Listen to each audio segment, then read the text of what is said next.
ఉపాసన గారు recently post చేసిన వీడియో నాకైతే భలే నచ్చిందిలే. ఎంత మెమొరీగా క్యూట్గా ఉన్నారు మామ కోడళ్ళు. మామగారు అని చెప్పి ఉపాసన గారు సంబోధించేది నాకైతే బాగా నచ్చింది. ఫ్యామిలీ మెంబర్స్ ఇలాగే ఉంటే చాలా బాగుంటుంది కదా. ఎనీవే అందులో గుడ్ న్యూస్, క్లింకారా వల్లే వీళ్ళందరికీ చాలా అంటే చాలా మంచి జరిగింది. చిరంజీవి గారికి అవార్డు రావడం, అలాగే రామ్ చరణ్కి అవార్డు రావడం, అలాగే పవన్ కళ్యాణ్ గారు విన్ అవడం. అబ్బా, మెగా ఫ్యామిలీకి బాగానే కలిసి వచ్చినట్టుంది క్లింకారా వల్ల. నాకైతే అలాగే అనిపించింది. మీకు కూడా అలాగే అనిపిస్తే నాకైతే కమెంట్ చేయండి, అలాగే వీడియో లైక్ చేయండి, అలాగే 10 మందికి షేర్ చేయండి మెగా ఫ్యామిలీ ఫ్యాన్స్ అందరూ అయితే. అలాగే ఫస్ట్ టైం ఎవరైనా వాచ్ చేస్తుంటే మాత్రం సబ్స్క్రైబ్ చేసుకోవడం అస్సలు మర్చిపోకండి. ఎనీవే వీళ్ళ ఆనందానికి అయితే అవధులే లేవన్నట్టు అనిపిస్తుంది. నీవి వీళ్ళ కష్టానికి తగ్గ ప్రతిఫలం కూడా క్లింకారా వల్లే వచ్చింది.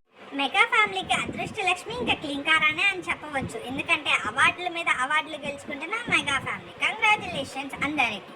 మీరు ఛానల్ని సబ్స్క్రైబ్ చేసుకోండి, అలాగే లైక్ చేయడం అస్సలు మర్చిపోకండి. Thank you for watching.